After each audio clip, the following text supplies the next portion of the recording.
Hello and welcome. We are live. We're live on LinkedIn. We're live on Facebook. We are live on YouTube. Thank you for being here. Perhaps you're on the podcast listening right now as well to the recorded session, but brilliant. Thank you for being here. Welcome back to Johnny Ross Fractional CMO. Today, we're diving into the transformative world of email and retention marketing with a special guest, Josh Tay. How are you, Josh? Hi, Johnny. Thanks so much for having me here. I'm super excited to get on with this. You're joining us from across the pond. Whereabouts are you? I'm all the way from Singapore, so the other side of the world. Brilliant. And you work closely with your agency works closely with companies that are in the US, in Australia, a small amount in the UK, but certainly predominantly in the US and Australia. Significantly working with typically e-commerce brands, reasonably large brands. That's some of your background. We're going to be talking today from shaping strategies in health and fitness to mastering email campaigns for some of Asia's top beauty brands. Josh now champions holistic customer strategies at No Limit Email. We'll uncover the secrets behind his unique approach, delve into customer journey optimization, and tackle the big question: is retention marketing the antidote to rising acquisition costs? Stay tuned for an enlightening conversation. So let's just dive in, Josh. Retention marketing, for some, you could argue it's a new concept. It really isn't at all. I mean, we both know that it's some of your best customers need to be retained. That's where that's where your best business comes from. But for those that aren't quite sure, and let's just try and bring everyone up to speed right at the beginning of the podcast. Can you explain what retention marketing is and why it's become so important in today's digital landscape? Well, very good question. So, maybe I should start with what retention marketing isn't, because what the common concept or the common notion that people get is that retention marketing is email marketing. But then email marketing is simply one channel in the entire scape of retention. Retention essentially is just retaining a customer and making them spend more and spend more often with you. And then so there are many different channels that we can approach this by. So there's email marketing, there's SMS marketing, there's the mobile apps push notifications, there's direct mail. There is literally anything can be included into retention marketing as well. Even physical.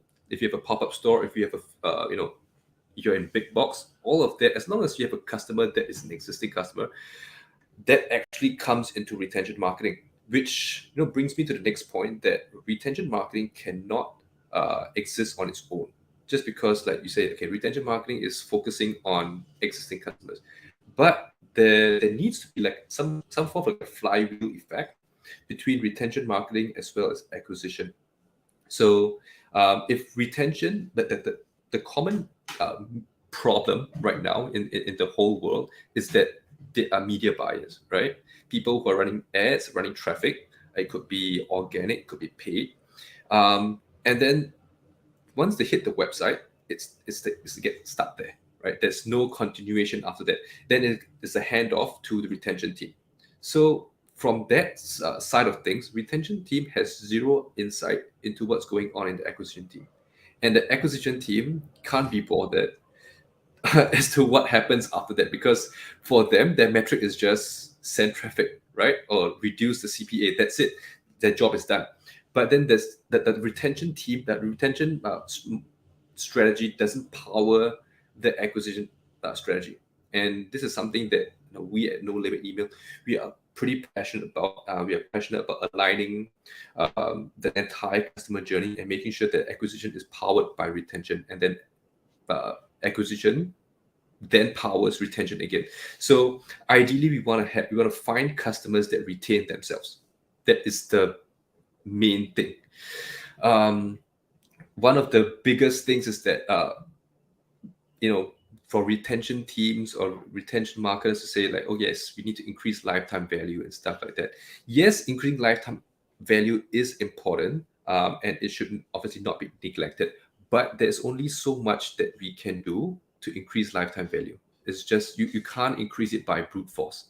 At the end of the day, quality of audience also plays a huge role in the longevity of a client, of a customer, and how much they spend.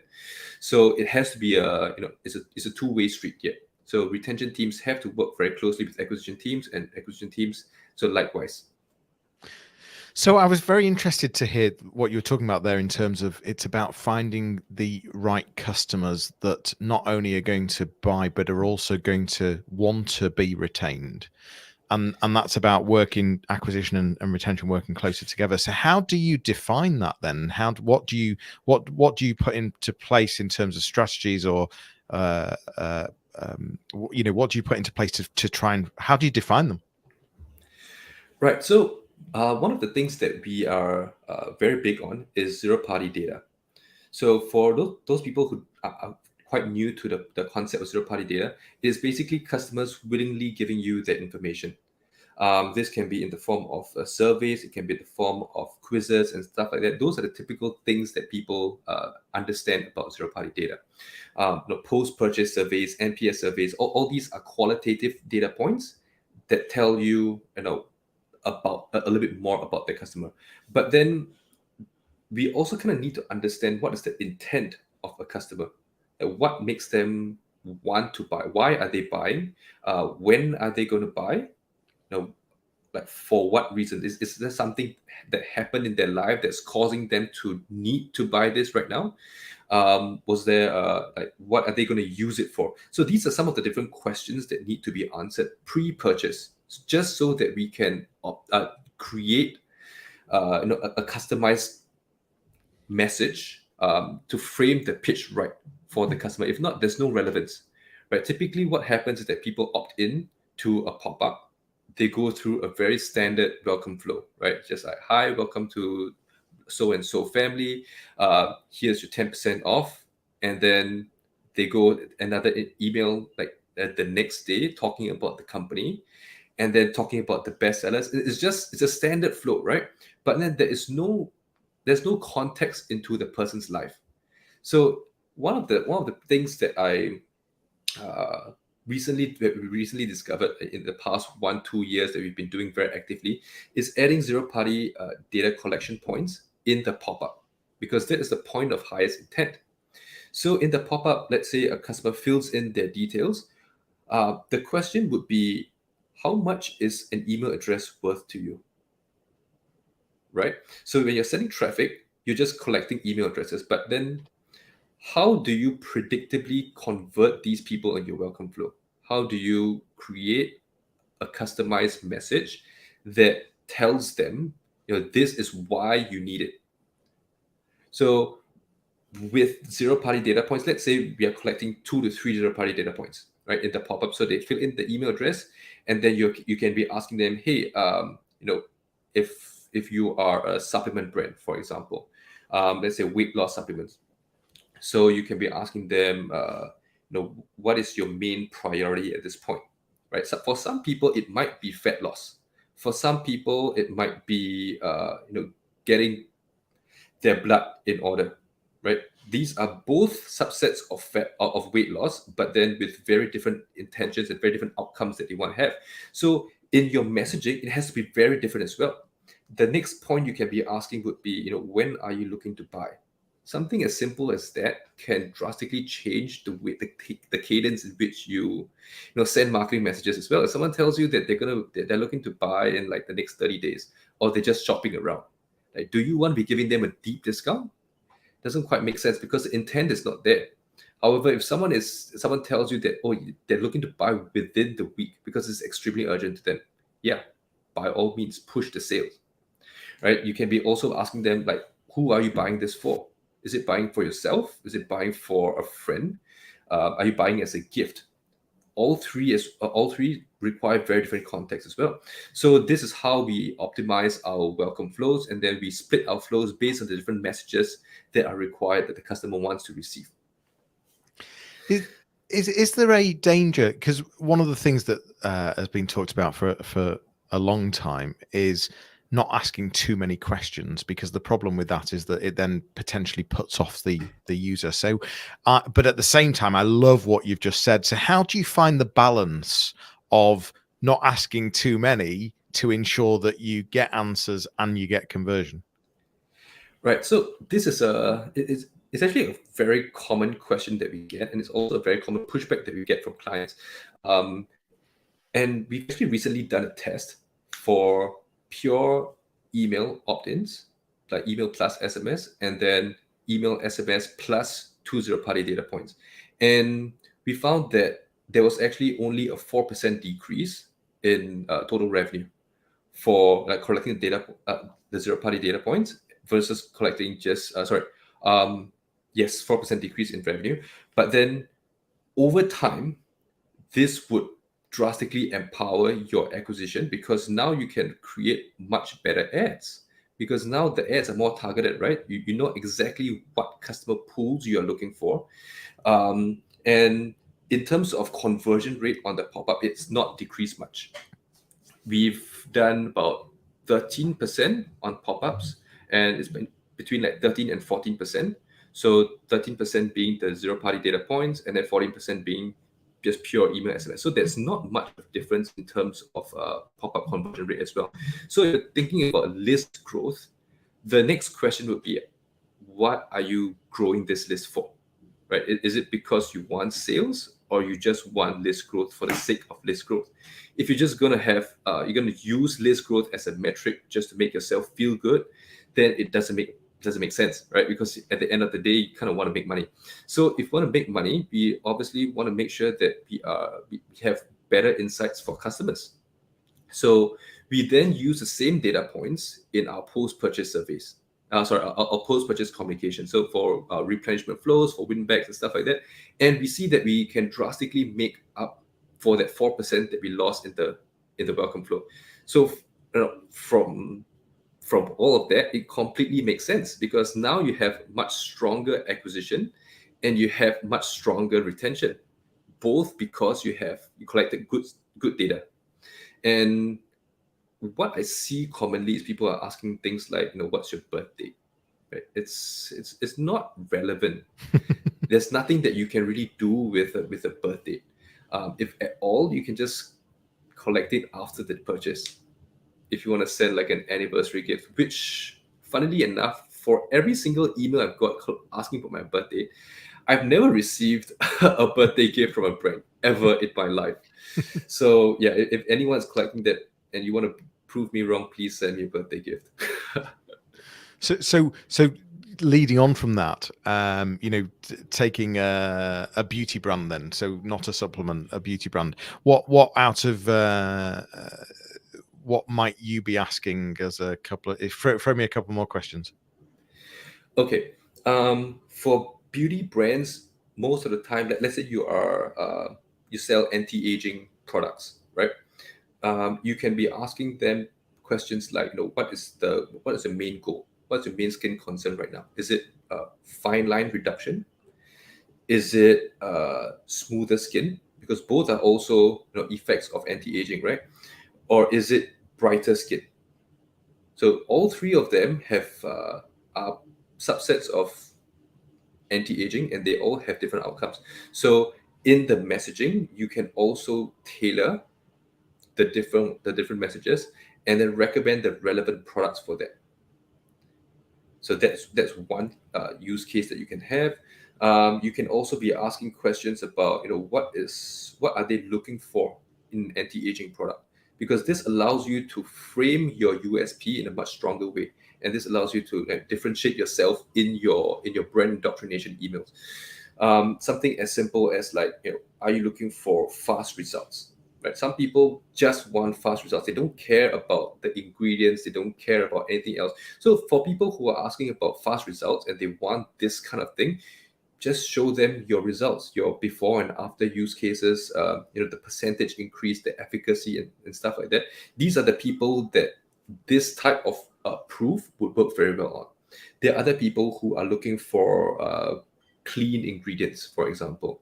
For these clean ingredient then you have to talk about your manufacturing process, how it's safe, all the tests that you've done, all the organizations that have approved, all the authorities that have gone through third-party testing, stuff like that. This is stuff that they care about. And then you can also have people who are looking What was the question again? No, What did I say? no, I understand. I Forgot. understand what Yeah, you're saying. No, I understand what you're saying, and what you're ultimately saying is find out why they're wanting to buy it, and yeah, what they're expecting from it as well. And those two things, just as examples, are a great way to then be able to build on getting the messaging absolutely nailed in terms of the relevancy, which I'm really loving. And just by the way, one of the things that we were talking about prior to going live was that a lot of the organizations you work with are using Shopify, and you heavily use Klaviyo as well. yeah.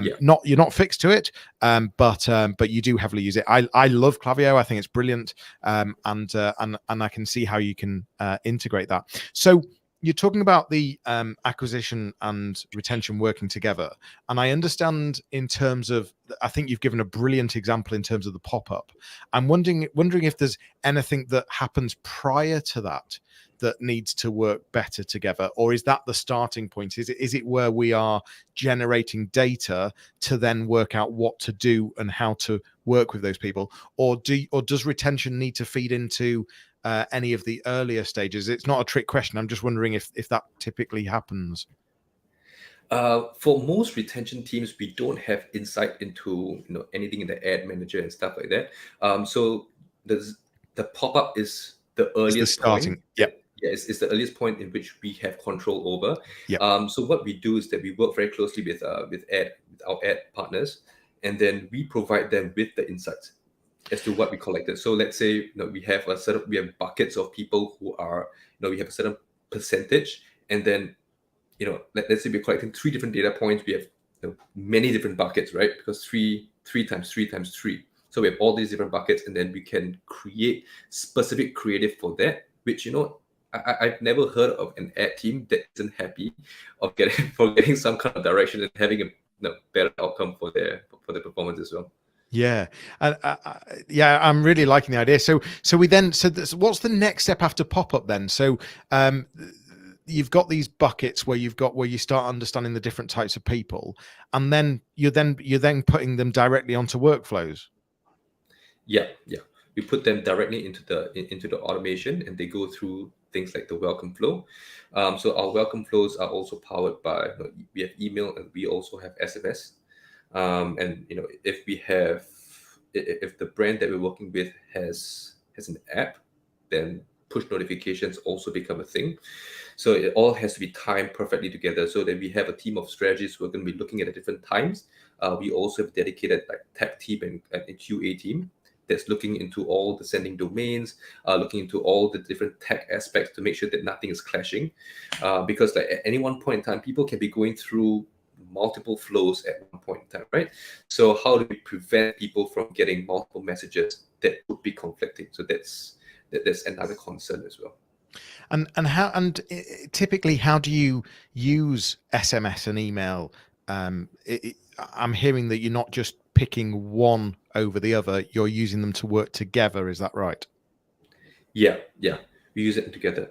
So for people, if let's say someone opts in for an SMS, then we obviously send them an SMS, because it's not very nice, right? We ask them for a phone number, and a phone number is quite intimate, and then we don't send them the SMS, and they'll be thinking like, okay, so what did I give my SMS for?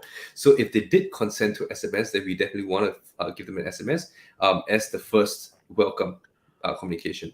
And then for those people, we wouldn't send them like the typical welcome anymore, because they've already gotten that.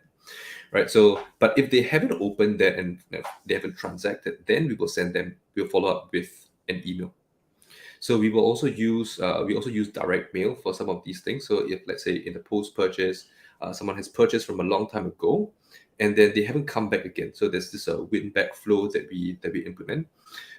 Win back flows would be for people who are customers who have been disengaged. So depending on the different segments, if let's say they have been disengaged for the last 90 to 120 days, right, they might get you might have one specific offer for these people.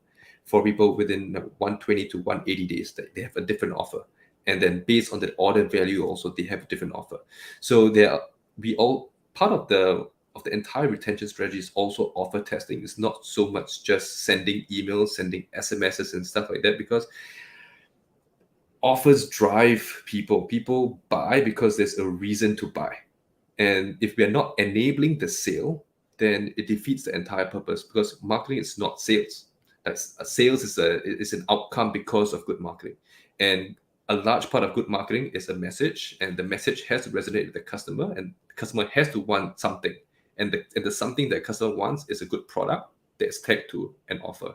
So because of that, so we also we want to make sure that we are testing different offers based on unit economics. So we have we go through unit economics exercises with the clients to make sure that they have all their costs down right. If our clients have a finance team, we'll be working with the finance team. If they have if there's a CFO, we'll be discussing this with the CFO. So as you can see, it's a much bigger realm of marketing that we are playing with, rather than solely email. Because email is let's just say it as it is. Email isn't hard, but it's a holistic marketing strategy, that email marketing that supports business growth, that's hard. Like, how do we support the business and all of its business KPIs?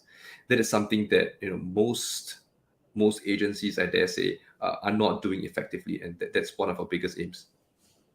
I I sort of do and don't want to ask you this question because, as you say, retention marketing isn't just about email marketing, and I'm also hearing that the more relevant things are, the more chance that things are going to work anyway. But I'm curious about subject lines and whether you have any tips and tricks for actually getting those emails opened in the first place, because our inboxes are just so full of email. And then I also want to talk to you about offers in a minute, but just firstly, am I being way too broad by asking that question in the first place?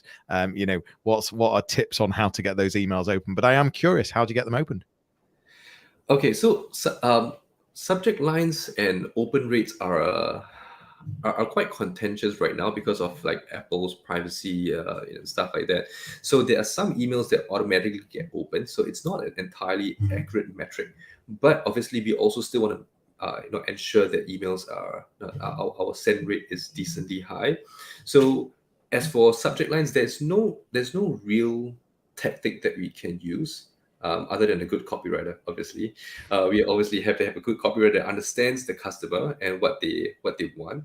But then we are strong believers that there is no one trick that can get you consistent sales.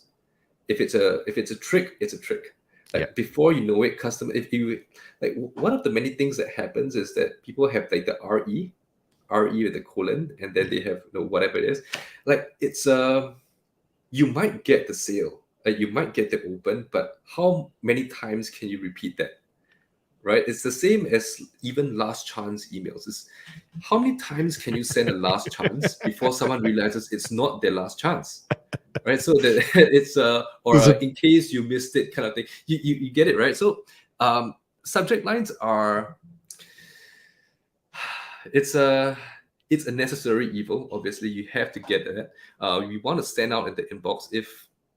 So even in things like emojis in subject line, yes, they might work, but at the end of the day, it's about the content within your email. So when if people open the email and they see content that they look forward to receiving, entertaining content, content that actually teaches them something about the product, teaches them something about their lives. It might not even be about the product, right? It could be a general thing about improving their life in a certain aspect of your niche. So when people start wanting to receive them, they actually start looking forward to your emails. They look forward to your brand, and then they might not open other emails, and they just go straight to your brand. And they see XXX brand, they're like, oh, okay, cool. If, let's say, founders are always the one, if you have a founder-led brand, and you are the face of the company, and people like your brand message, they like the way that you speak, they like the values that you have, typically you also see people opening your stuff. It's less like a text message, right? If you have a bunch of work notifications, you're not going to open the work notifications over the weekend. But if you see a good friend text you, you're going to open that. It's the same thing. Yeah, and it goes back to the power of segmentation, the power of buckets, the power of relevancy, and really understanding the customer, really understanding the why they want to buy, what they're wanting, and so I actually really like your answer. You talked about offers, and likewise with emails, if you're using the or the emoji every single time people sort of, or that last chance email. Is there a danger with offers do the same thing? So there's always an offer, there's always another offer around the corner. And I guess my question is twofold. First of all, can we is the time when companies are giving too many offers? And secondly, what about brands that are trying to get across the value of the brand and there's a huge resistance from the CEO or from the founder to even remotely consider an offer? And working with some of the size of I know you work with 8-figure brands across the world. I'm sure that must be something that comes up. So two things: can we end up doing too many offers? But more importantly, what about brands that resist even doing an offer? Yeah, that definitely is a danger in running too many offers, because we train customers to anticipate there's going to be another offer, right? So then there's no urgency anymore. So no matter how many times you say it's the last chance, closest tonight, people are not going to react anymore, because there's just been trained, right? So what we do as well is to vary offers. So not only do we do like site-wide discounts, because site-wide discounts tend to have a typical effect on people. So it might work for like super big sales events, like things like Black Friday, Cyber Monday. Yeah, sure, do it like 25% site-wide stuff like that. But then if you are going to be running this often enough, people are going to be like, oh, okay, so what's the big deal about 25%? And they'll keep expecting more and more and more, and to the point where they will never buy full price again, which obviously hurts your margin. So do you want quick cash or do you want sustainable cash down the road? So offer testing is going to be crucial.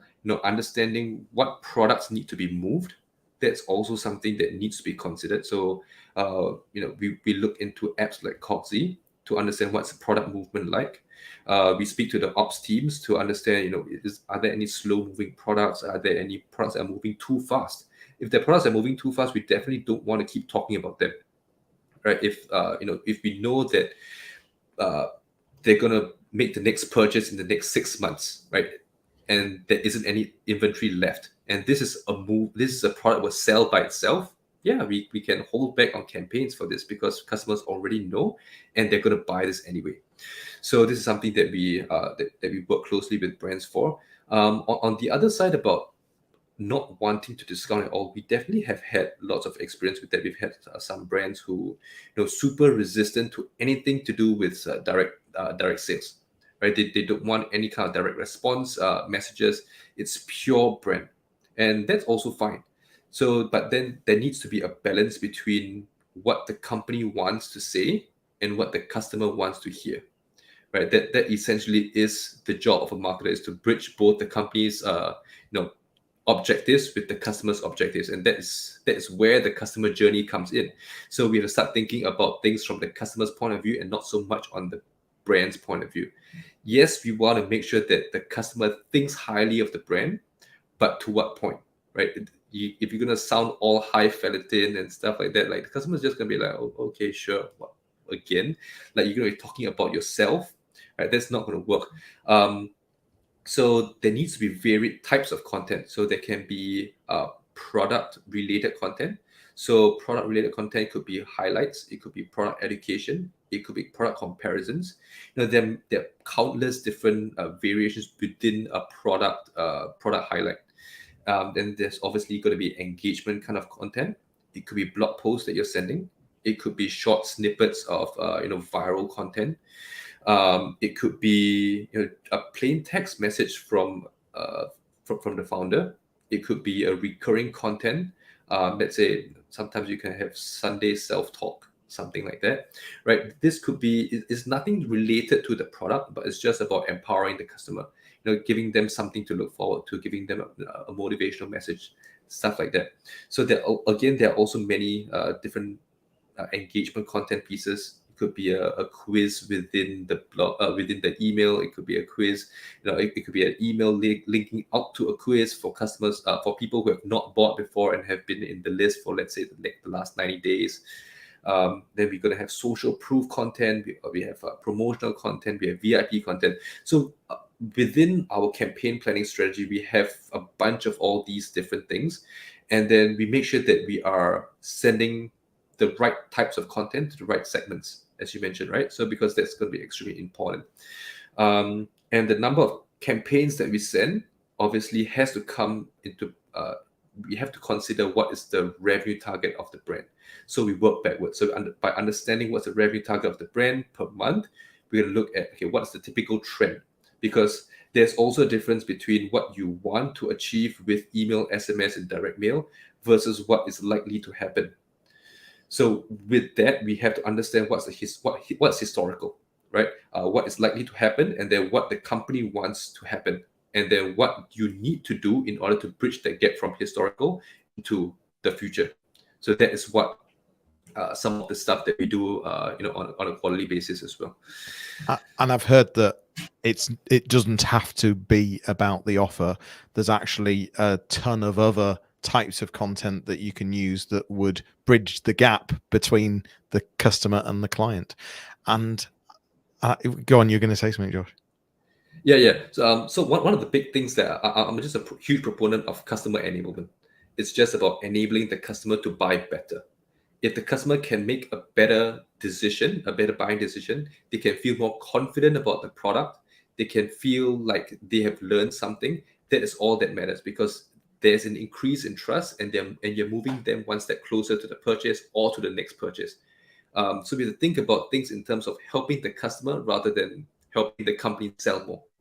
It's a very subtle nuance, but then it completely changes the way you market. So it's the same thing for whether you're in e-commerce or whether you're in B2B or whether like any form of marketing. It's the same thing. You need to be able to create enablement content for customers so that they can move closer to the purchase. Otherwise, it's just going to be knocking on a door that is empty. So customer enablement is the new retention marketing. I guess you could say that. I like it. It's actually it's not just about retention. It's not just retention marketing, but even I think it could even work for ads. Like if the ad creative, if the video it's nonsensical, you might get some attention, but there's a low chance you get the sale, right? But if you actually, if you learn something, I've seen brands do things like eczema honey and stuff like that, right? And then you show like a real life use case of the transformation of this thing, and you kind of learn about it. And you're like, oh yeah, actually this might be something that my kid could benefit from, and you explain briefly about the benefits of honey, how the honey works, and stuff like that. They've learned something. There's some form of value in there, right? You don't need to make the full pitch, but then once they hit the landing page, and they'll be like, yeah, okay, and now I'm going to learn something else. So all of that comes into the form of enablement content rather than purely like a static image of a brand of a product, and then it's like buy now. Like, okay. I absolutely love the idea of customer enablement, and it's most probably a topic that I am going to explore in a future podcast as well. Josh, this has been brilliant. I love the connections you've made in terms of retention needs to start way sooner than actually once you've acquired. So that's that's a really important part. Just the simplicity of a marketeer's role as well. Brand has a particular voice, but customers want to hear a particular thing. So how do you join those dots? Been really helpful. You mentioned an app. Was it Cotsy? What was the name of the app that you mentioned? Cogsy, COGSY. COGSY. We'll put that in the show notes.